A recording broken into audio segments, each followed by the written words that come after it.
तो आज हम लोग लेकर के आए हैं करंट इलेक्ट्रिसिटी का माइंड मैप। यहाँ पर आप देख सकते हैं। इन सब बातों को हम लोग आज यहाँ पर देखेंगे। वहाँ तक पूरा देखिए माइंड मैप बना हुआ है और इसको आज हम लोग पूरा जो है समझेंगे। ठीक है, एक लाइन से शुरू करते हैं। तो सबसे पहले करंट इलेक्ट्रिसिटी का माइंड मैप यहाँ पर हम लोग देखने वाले हैं। तो करंट इलेक्ट्रिसिटी सबसे पहले हम लोग देख लेते हैं कि इलेक्ट्रिक करंट क्या होता है। तो rate of flow of charge through any cross section of conductor, यानी कि कितना चार्ज जो है फ्लो कर रहा है किसी भी कंडक्टर से, उसी के रेट को क्या कहते हैं, इलेक्ट्रिक करंट कहते हैं।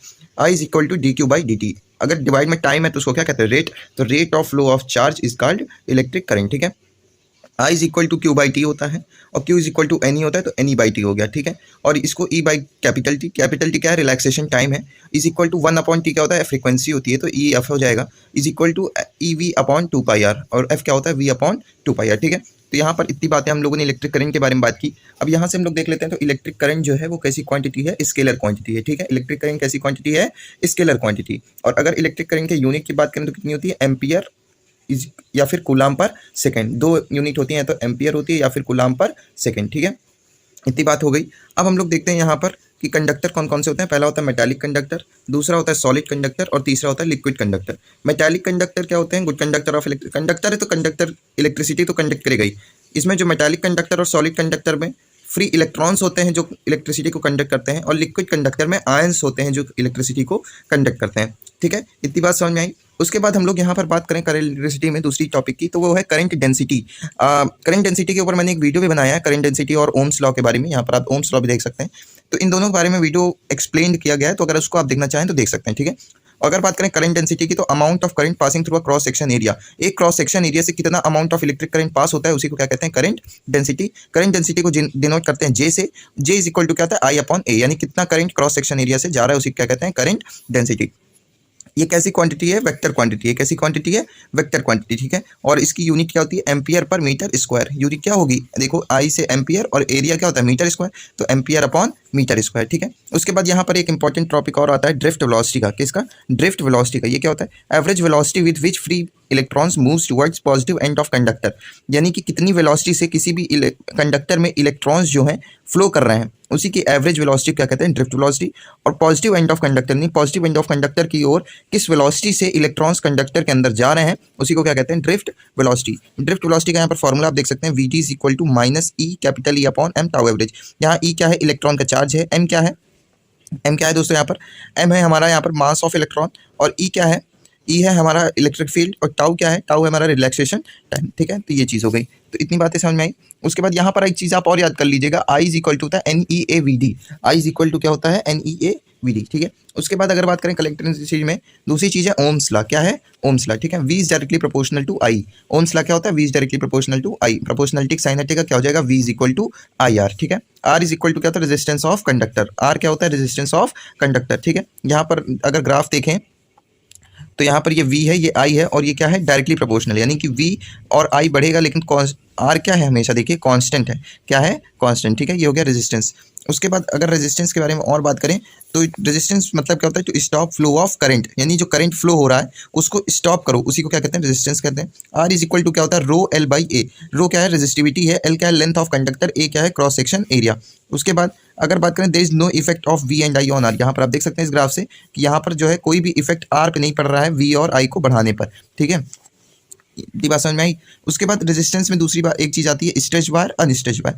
अनस्ट्रेच वायर मतलब इसमें जो है आर जो होता है वो डायरेक्टली प्रोपोर्शनल होता है किसके, लेंथ के, और इनवर्सली प्रोपोर्शनल किसके होता है, ए के। यानी कि कोई अनस्ट्रेच वायर, यानी मान लो कोई वायर है उसको हमने काट दिया, ठीक है, तो लेंथ कम हुई तो रेजिस्टेंस भी कम हो जाएगा, लेंथ ज़्यादा हुई तो रेजिस्टेंस भी बढ़ जाएगा। अगर रेजिस्टेंस 2 टाइम हुआ तो लेंथ भी क्या होगी, 2 टाइम, या फिर लेंथ 2 टाइम हो गई तो रेजिस्टेंस भी क्या हो जाएगी, 2 टाइम। और अगर एरिया 2 टाइम्स हो गया तो रेजिस्टेंस क्या होगा, हाफ टाइम। लेकिन अगर स्ट्रेच वायर यानी किसी वायर को हमने खींच के बड़ा कर दिया, तब क्या होगा, R is directly proportional to L square, यानी कि अगर लेंथ हमने 2 टाइम बढ़ाई तो रेजिस्टर कितना हो जाएगा, 4 टाइम्स, 2 का स्क्वायर हो जाएगा। ठीक है, और R is directly proportional, inversely proportional to A square. अब बात करते हैं रेजिस्टेंस की डिपेंड ऑन टेम्परेचर, तो इसका ये फॉर्मूला होता है, इसको याद कर लीजिए। इससे फॉर्मूला, इस फॉर्मूले से न्यूमेरिकल बन सकते हैं। ठीक है, R alpha is equal to R P 1 plus alpha T2 minus T1। ठीक है, अब अगर हम लोग इसमें रेजिस्टेंस में और क्या बात कर सकते हैं, रेजिस्टिविटी की। रेजिस्टिविटी अभी हमने बताया क्या होता है, R equal to rho L by A, तो रो इज इक्वल टू क्या हो जाएगा, आर अपॉन एल। और इसको हम इस तरह भी लिख सकते हैं, क्या, rho is equal to M upon N square tau average. इसको याद रखिएगा, rho is equal to M upon N square tau average. ठीक है, इतनी बातें समझ में आई। ये थी हमारी रेजिस्टेंस के बारे में। अब बात करते हैं कंडक्टेंस के बारे में। कंडक्टेंस क्या होता है? Reciprocal of resistance. रेजिस्टेंस का क्या होता है? रेसिप्रोकल होता है। कंडक्टेंस को किससे डिनोट करते हैं? जी से। जी इज इक्वल टू क्या होता है? 1/r। G is equal to 1/r। Unit क्या होती है? महो।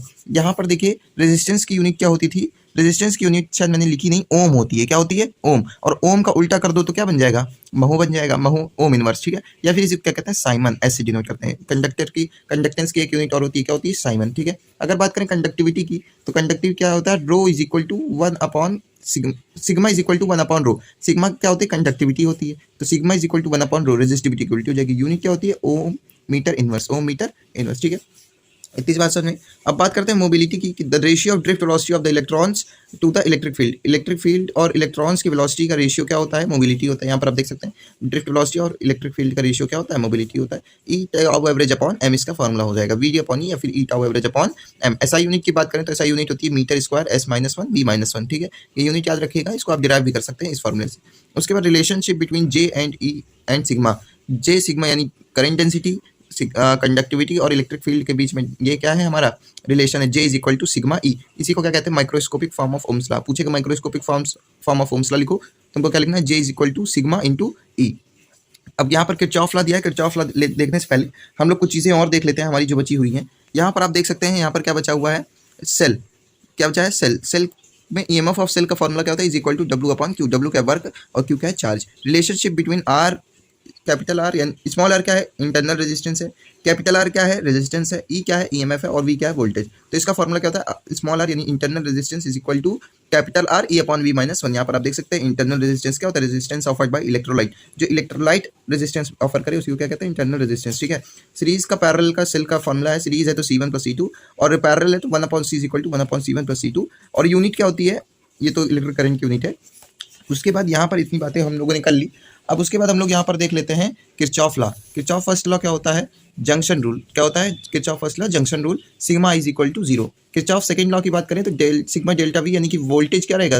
यहाँ पर चेंज इन वोल्टेज 0 रहेगा, लूप रूल इसको कहते हैं, ठीक है। तो इतनी बातें हमारी यहाँ पे थी। करंट इलेक्ट्रिसिटी के माइंड मैप था ये हमारा।